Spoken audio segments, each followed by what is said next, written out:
My name is Will Ryan. Here are some of my note cards.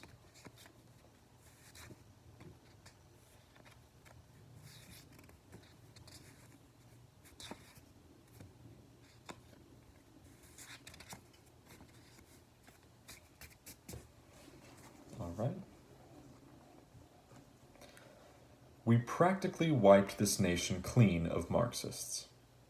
This quote was once spoken by Chilean military general turned dictator Augusto Pinochet on February 23, 1988.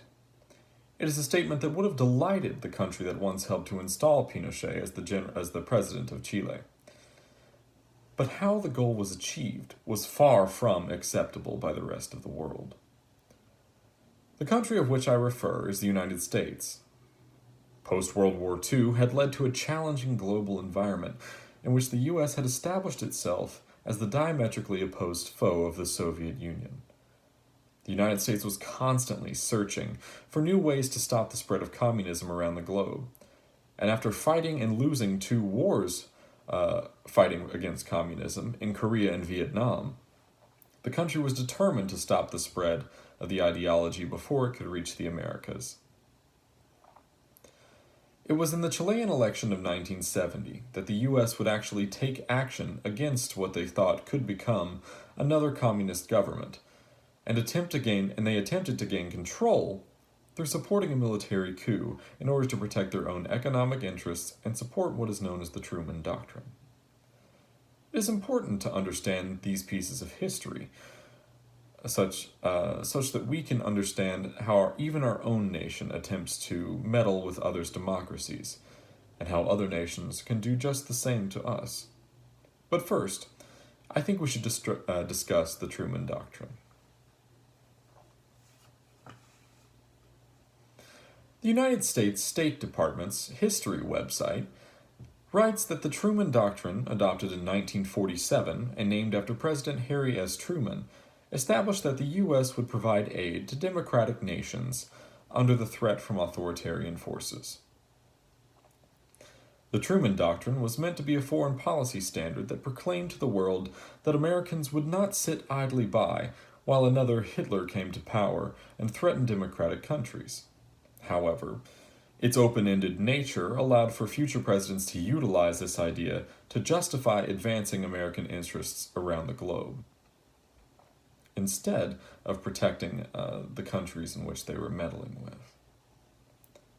This doctrine would soon be applied to the perceived threat of communism. The growing power of the Soviet Union had begun to put the U.S. on edge after the Second World War, and these tensions, combined with the Truman Doctrine, led the U.S. to insert itself into conflicts around the globe. CIA Pferzheimer Award winner Christian Gustafson noted in his 2002 essay, CIA Machinations in Chile in 1970, that when the election of socialist president Salvador Allende reached the ears of the CIA, the U.S. was prepared to act.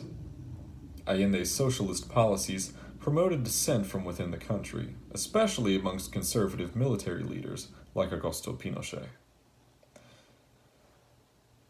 According to Kornbluh's article, The Declassified Pinochet File, Delivering the Verdict of History, published by Duke University Press in 2016, the CIA began working to ensure American interests were protected even before Allende had won the election. They did so by paying off journalists and newspapers in the country in order to help sow dissent against Allende. This eventually progressed over several years to the CIA-sponsored assassination of Commander-in-Chief General Schneider in order to allow the coup to take place with significantly less resistance from the military.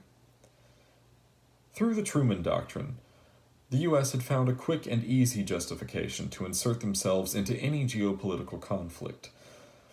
They just had to convince everyone that it was in the name of protecting freedoms. Now, let's discuss how the U.S. said that they were protecting freedoms.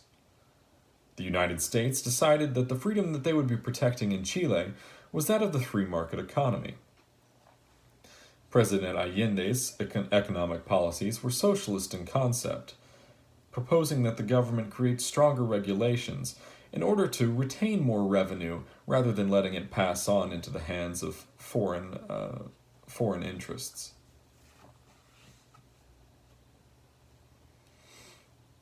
It wasn't just the idea of protecting free market economy for Chilean citizens, but of course, interests in maintaining control over several aspects of Chilean copper exports that the U.S. Had several interests in. While searching for a replacement for Allende, they decided that Augusto Pinochet would be a perfect choice, seeing as several of his interests were also tied up in the U.S. economy. According to U.S. Senate document e-book, Money Laundering and Foreign Corruption, Enforcement and Effectiveness of the Patriot Act, Pinochet and his family had already been using American banks to launder money from Chile. Knowing that Pinochet had been using said banks, the CIA thought that he would be the perfect choice to support U.S. interests in this country, as the U.S. seemed to be supporting his. Through the claiming Allende's economic policies would threaten personal freedoms, and using the Truman Doctrine to claim Allende was a threat to democracy, the U.S. government overthrew the democratically elected leader and president of Chile. To review, I hope that this has given you some perspective on how our country has used the perceived threat of communism to influence the world around us. Since the end of the Second World War, the United States has stood by the words of the Truman Doctrine. Though its original intent was good, it was used in Chile to influence the election in order to protect American economic interests and create a puppet state willing to assist the U.S. government with all it sought to accomplish. The coup to install Augusto Pinochet didn't end as planned, and it changed the history of Chile forever, doing the exact opposite of what the Truman Doctrine had asked, and it ended up establishing a dictator in Chile. To close, reflect on how the U.S. was able to influence Chilean election from 1973, and how the U.S. itself can fall prey to the same influences of other countries today.